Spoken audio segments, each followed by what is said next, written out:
suis en plein cœur de la ville de Rueil-Malmaison, dans les Hauts-de-Seine. Pour recueillir le témoignage de Martin, j'ai souhaité me rendre dans sa chambre d'enfant, au dernier étage d'une maison de ville très bourgeoise. Nous sommes à l'ouest de Paris, dans la banlieue chic. Il est de coutume dans ce podcast de décliner l'identité administrative de notre témoin afin de la confronter à sa propre définition. Il est reconnu que Martin Guizel est né le 12 septembre 1972 à Nanterre. Son acte de naissance indique qu'il est le fils de Pierre et Hélène Guizel. Enfin, il a un grand frère, Jean-Baptiste, qui a 3 ans de plus que lui. Voilà ce qu'il est écrit sur les papiers officiels.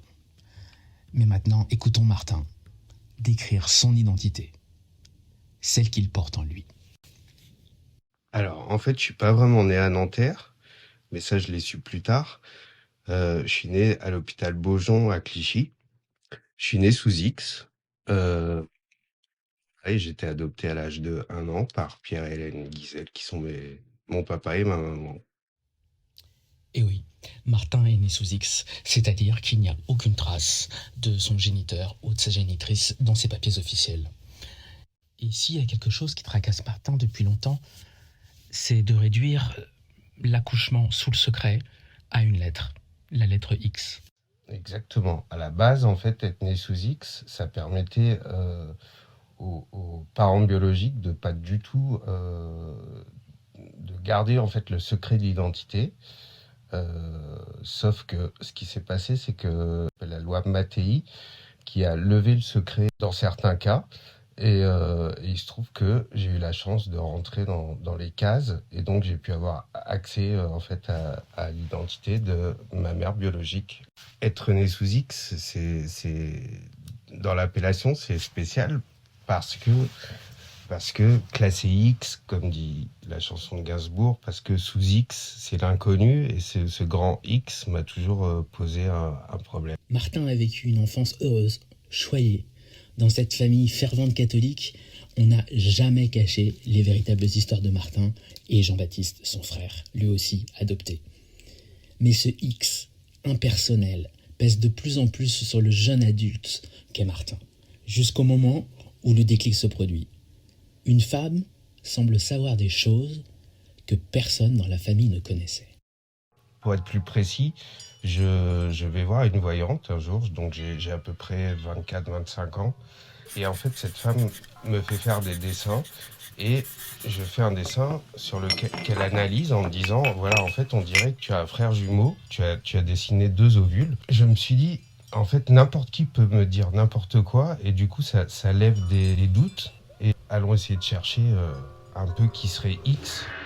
À ce moment-là, pour essayer de chercher, j'appelle ce qu'on appelait à l'époque la DAS, qui est devenue l'aide sociale à l'enfance. Bon, j'ai du mal à composer ce numéro de téléphone, mais j'ai une amie qui me compose le numéro de téléphone pour moi, et je prends rendez-vous, et donc je me rends à ce rendez-vous où je suis très très bien accueilli. Donc c'était à l'aide sociale à l'enfance de Nanterre, et donc la personne me ouvre le dossier avec moi et là elle m'annonce que j'ai la chance de rentrer dans le cadre de cette loi Mattei. Ma mère biologique s'était manifestée au début de ma vie et le fait qu'elle se manifeste lève l'anonymat en fait. Et je découvre donc mes parents le savaient par oui-dire, donc ma mère biologique était irlandaise et qu'elle était enceinte d'un maghrébin. On comprend en fait que cette femme n'a pas pu rentrer enceinte et encore moins d'un musulman. Martin se voit donc confirmer les informations qu'il connaissait depuis tout petit. Mais secrètement, il espère que ce dossier contient d'autres documents qui lui permettraient d'en savoir un peu plus. Dans le dossier, il n'y a pas vraiment d'envie de me rencontrer, il y a juste des échanges de courriers dans lesquels en fait on se rend compte que c'est une jeune femme qui n'a pas vraiment décidé d'abandonner son enfant, mais elle n'a pas pris la décision non plus de le reconnaître.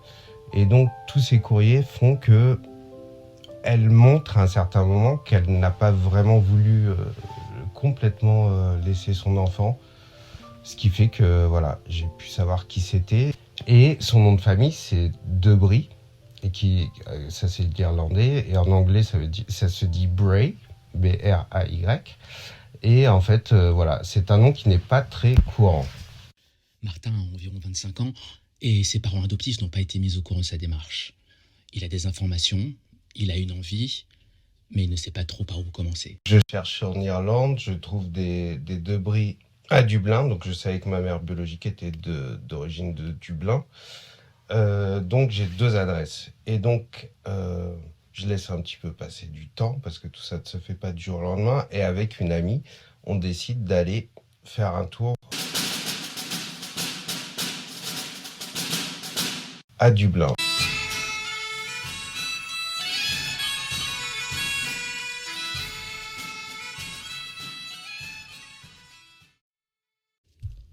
Parti sur un coup de tête avec une copine avec 2 adresses en poche, retrouvera-t-il sa mère de naissance à Dublin?